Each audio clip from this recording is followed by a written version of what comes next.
हम यहाँ पर आम्रपाली इंस्टीट्यूट में हैं और आम्रपाली इंस्टीट्यूट में आज आने का कारण जो एक मुख्य रूप से है वो है यहाँ के डीन एकेडमिक होटल मैनेजमेंट प्रशांत शर्मा जी द्वारा कौन बनेगा करोड़पति कॉन्टेस्ट में भागीदारी करना और वहाँ से सफलतापूर्वक राशि लेके वापस हल्द्वानी आना। और हल्द्वानी के लोगों के लिए ये बड़ी गौरव की बात है कि यहाँ के किसी व्यक्ति ने जो है इतने बड़े कॉन्टेस्ट में भागीदारी की और एक बहुत बड़े चेहरे अमिताभ बच्चन के सामने जो है बैठकर उन्होंने जो है उनके सवालों का जवाब दिया और जो है अपने के साथ ही ये हल्द्वानी और उत्तराखंड को भी गौरवान्वित किया।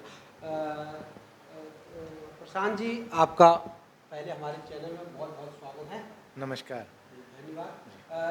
ये बताइए, आप इतने बड़े कॉन्टेस्ट में भागीदारी करके आए हैं, कैसे इतनी बड़ी शख्सियत के सामने कैसे लगा आपको बैठने उनके साथ? जी, शुरुआत तो हमेशा एंग्जाइटी और घबराहट से ही होती है, लेकिन उनका व्यक्तित्व इतना महान है कि वो सामने वाले आदमी को एकदम कंफर्टेबल कर देते हैं। और थोड़ी देर बाद ऐसा लगा ही नहीं कि मैं इतने बड़े आदमी के सामने बैठा हूँ। वो माहौल को इतना हल्का रखते हैं और आपका हिम्मत इतना बनाते हैं कि उससे उनके सामने बैठ के जवाब देने में आसानी महसूस हुई। जी, ये बताइए, आपका ये सफ़र जो है इसमें भागीदारी करने का कैसे हुआ, कैसे आपने इस पे विश्वास किया और कैसे आप वहाँ तक पहुँचे, क्या क्या चीज़ें हुई? देखिए, मुझे अखबार पढ़ने का हमेशा से शौक़ रहा है और जनरल नॉलेज की चीज़ें पढ़ना मुझे हमेशा से अच्छा लगा है। और जब से ये केबीसी शुरू हुआ, मैं तभी से कोशिश करता था। हालांकि पिछले 10 साल से मैंने कोशिश करना बंद कर दिया था। जब नहीं हो रहा था तो मुझे लगता था कि शायद किस्मत में नहीं है, तो मुझे नहीं करना चाहिए।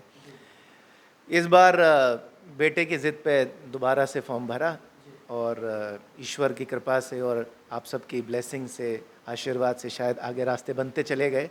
तो डिफरेंट स्टेजेस पे डिफरेंट उनके कॉल्स आए, क्वेश्चंस आए जो सही होते चले गए और हम डिफरेंट लेवल पे पहुँचे। फिर ऑडिशन पे हुआ, वहाँ पे फिर टेस्ट हुआ, उसको क्लियर किया। फिर उन जो एक ऑडिशन करते हैं शायद वो क्लियर हुआ। उसके बाद उन्होंने वहाँ पर हमको बुलाया और वहाँ पर वही आपने देखा, ऐसे फास्टेस्ट फिंगर फर्स्ट उसको खेलना होता है। जब आप वो करते हैं तब उसके बाद आपको हॉट सीट पे आने का मौका मिलता है। तो यहाँ पर मैं समझता हूँ कि ईश्वर का आशीर्वाद, आप लोग सबके जितने हितैषी हैं उनकी ब्लेसिंग्स, ये सब मेरे काम आई और माँ बाप का आशीर्वाद और जो भी मैंने पढ़ा थोड़ा बहुत, उसके थोड़ी जो भी सफलता मिल पाई, मैं तो सारा क्रेडिट उसी को देना चाहूँगा। सवाल आपसे किए, आपको सवालों में घबराहट तो नहीं हुई? बिल्कुल होती है साहब। शुरुआत में जब आपने देखा होगा वो बड़े सिंपल से सवाल रखते हैं और शायद उसका पर्पज़ ही ये रखते हैं कि वो थोड़ा आदमी वहाँ पे कंफर्टेबल हो जाए। हम लोग जो आम लोग हैं, जिनको कैमरे की इतनी आदत नहीं है, इतनी स्पॉटलाइट की आदत नहीं है, जब वहाँ पहुँचते हैं तो वाकई कहते हैं घबराहट या एंग्जाइटी होती है। कोई कहे कि नहीं होती है तो शायद मैं समझूंगा झूठ बोलता है, तो हर किसी को होती है, मुझे भी थी। लेकिन वहाँ बैठ के जिस तरीके से मैंने बताया कि अमिताभ जी ने माहौल को हल्का बनाया, बातचीत करी, तो चीज़ें आसान हुई। जो सवाल नहीं आते हैं उसमें सोचना पड़ता है और कई बार हम गलतियाँ भी कर जाते हैं उस चक्कर में, कई बार संयम लेना पड़ता है। तो वो जैसे आदमी के खुद की फितरत होती है उसके हिसाब से चलता है। आपको कैसे सूचना मिली और कैसे आप इन लोगों तक पहुँचे कि आपका जो है इस प्रतियोगिता में भाग लेने के लिए सिलेक्शन हुआ? कैसे? जी, टीवी में ऐड आने शुरू हुए थे कि वो अपने रजिस्ट्रेशन इस साल के लिए शुरू कर रहे हैं। तो इनकी ऐप है एक, सोनी लिव ऐप पे, वहाँ पर इनका रजिस्ट्रेशन खुला था। तो वहाँ से मैंने उसको भरा फॉर्म, मेरे बेटे ने भरा असल में, तो मैं भरा। फिर वहीं के वहीं उसने पकड़ा दिया कि ये लीजिए फॉर्म, क्वेश्चन आएगा और आपने जवाब देने। तो वो मैंने क्वेश्चन दिए, एग्जैक्टली तो मुझे याद नहीं कि काफ़ी पुरानी बात हो गई।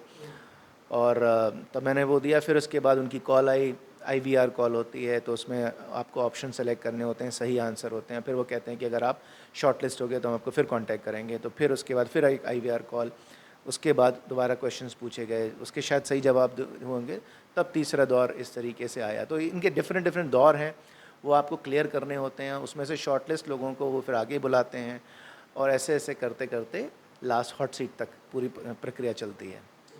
अच्छा, जो फास्टर फिंगर वो जो कॉन्टेस्ट है वो तो बड़ा मतलब बड़ा ही रोचक होता है और बड़ी घबराहट होती है। तो आपने कैसे पार किया, आपके साथ कितने लोग थे उसमें? अगर किसी भी कंटेस्टेंट से पूछेंगे तो सबसे मुश्किल दौर जो होता है वो शायद फास्टेस्ट फिंगर फर्स्ट का ही होता है, क्योंकि आपको सही जवाब भी देना है और बहुत तेज जवाब भी देना है।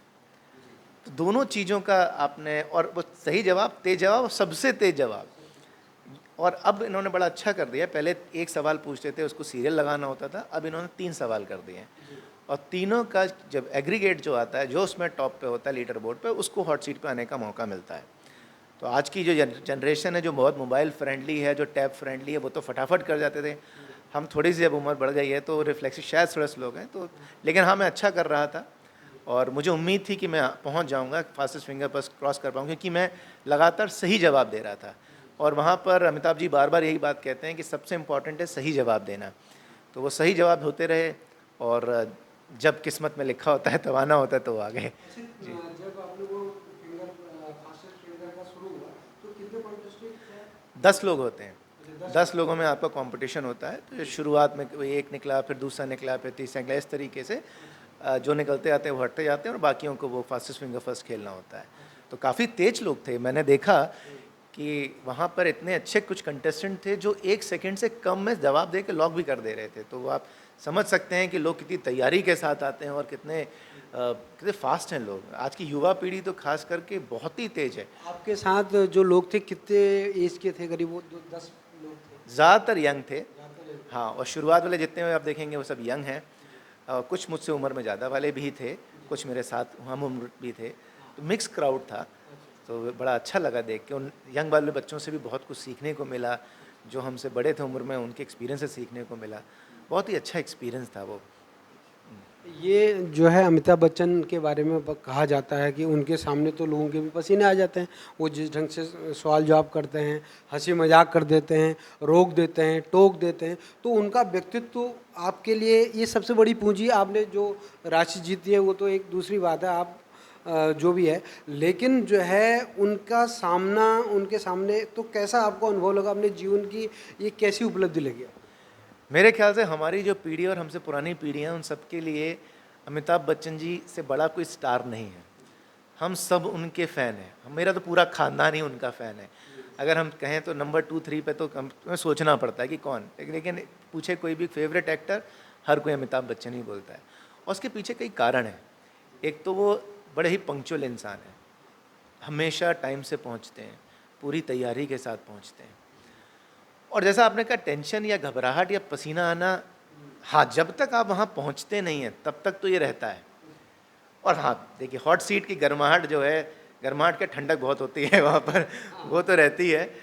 लेकिन वो जो माहौल को जितना हल्का कर देते हैं, आपकी हिम्मत बनाते हैं, आपको जो कॉन्फिडेंस देते हैं, आपकी मदद नहीं करते हैं, वो हिंट नहीं देंगे, लेकिन वो आपका मोटिवेशन पूरा रखेंगे, आपको उत्साहित करते रहते हैं कि आप खेलिए और बढ़िया खेलिए।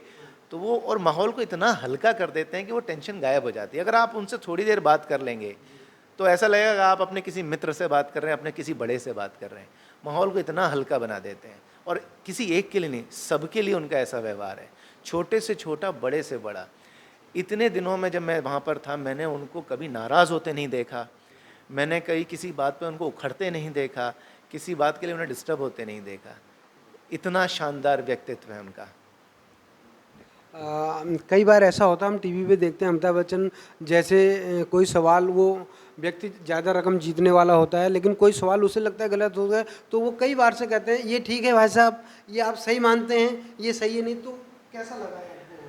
कोई सवाल ऐसा आपका आ रहा हो कि वो टफ हो रहा हो, आपको रोक रहे होंगे या फिर कोई कुछ इस टाइप का कुछ हो रहा नहीं, मेरे साथ उन्होंने कोई हिंट नहीं दिया। उन्होंने फेयर गेम खेलते हैं, वो बहुत ही फेयर गेम रखते हैं। और असल में उनको भी शायद सवाल का मालूम नहीं होता कि कौन सा सवाल आएगा, क्योंकि वो कोई और टीम होती है वो जो करती है, और उसके किसी को नहीं मालूम होता कि किस तरह कौन सा सवाल आने वाला है। और कई बार उनके भी रिएक्शन आते हैं, कहाँ कहाँ से ढूंढ के लाते हैं ऐसे सवाल। लेकिन मैंने हाँ ये ज़रूर देखा कि ज़रूरतमंदों की वो अक्सर हिंट देने की या मदद करने की कोशिश करते हैं, लेकिन वो डायरेक्टली कभी नहीं बोलते। वो आपको एक रास्ता सा दिखाएंगे या एक सलाह सी देंगे, लेकिन वो हमेशा एक चीज़ ये कहेंगे कि आपका डिसीजन है, आप देखिए क्या करना है, लेकिन हाँ, मैंने देखा है कि ज़रूरतमंदों की जहाँ पर, और हमें यही बात उनकी बहुत अच्छी लगती है कि ज़रूरतमंदों की तो वो लगता है, ऐसा लगता है कि थोड़ा सा इशारा या करने की कोशिश करते हैं, लेकिन हाँ, वो बहुत ही फेयर गेम खेलते हैं। वो किसी तरीके का कोई हिंट वैसे नहीं देते हैं। अगर उनको जवाब मालूम भी होता है तो आप उनके चेहरे से मालूम ही नहीं कर सकते कि इनको जवाब मालूम है कि नहीं मालूम है। वो सवाल देते हैं और आपके जवाब का इंतज़ार करते हैं। जवाब में कहीं फंसते हैं तो वो ये ज़रूर इशारा कर देंगे कि भाई लाइफलाइन ले लीजिए अगर आपको कोई दिक्कत हो रही हो, लेकिन कभी ऐसा नहीं करते कि वो आपको जवाब दे दें। अच्छा, लाइफ लाइन वाली बात है, जैसे आपको पहले बताया जाता है कि आपका जो है फ़ोन ऑफ फ्रेंड किसे करेंगे, और वो कैसे तय होता है? वो आपसे से पूछते हैं कि आप कौन 3 लोगों को रखना चाहेंगे और उनकी डिटेल लेते हैं, और उसके बाद उसी हिसाब से चीज़ चलती हैं। आपने किसको सेलेक्ट किया था? ये देखिएगा, जरा एपिसोड आएगा तब देखेंगे। अच्छा, जो आपने एक रकम जीती है, ठीक ठाक रकम जीती है, आप तो ठीक ठाक हैं, अच्छे पद पे हैं, सब है, इस रकम का क्या करेंगे? काफ़ी चीज़ें सोची हुई हैं, और ये शायद फोरम नहीं होगा इतना डिस्कस करने का, और ईश्वर का आशीर्वाद है तो ऑब्वियसली थोड़ा ईश्वर के लिए जाएगा। जो लोगों ने मेरी मदद करी है, मैं उसमें भी, मैं हमेशा से थोड़ा बहुत कोशिश करता हूँ मदद करने की लोगों की, वो देखेंगे। और बाकी देखते हैं बच्चों की पढ़ाई वढ़ाई के लिए जो भी बचेगी रकम से देखेंगे क्या हो सकता है। ये थे Prashant Sharma ji, dean academic hotel management Amrapali institute. इनने रकम रखी है, लेकिन रकम को हम अभी खोल नहीं रहे हैं, वो आप देखें। कब आएगा एपिसोड? ये इसी मंडे से शुरू होगा, 22 तारीख से, और शायद आप मुझे हॉट सीट पे 24 या 25 को शायद देख पाएँ। ये शर्मा जी का कहना है कि 22 तारीख से शुरू होगा, 24-25 तक इनको आप हॉट सीट पर देंगे। तो हल्द्वानी और उत्तराखंड के लोगों से अनुरोध है कि वो इस एपिसोड को ज़रूर देखें, और आपके चहेते जो है प्रशांत शर्मा जी, हमारे हल्द्वानी निवासी, इनको आप हॉट सीट पर ज़रूर देखें। सच की तोप के लिए हल्द्वानी से, आम्रपाली इंस्टीट्यूट से, मैं महेंद्र नेगी।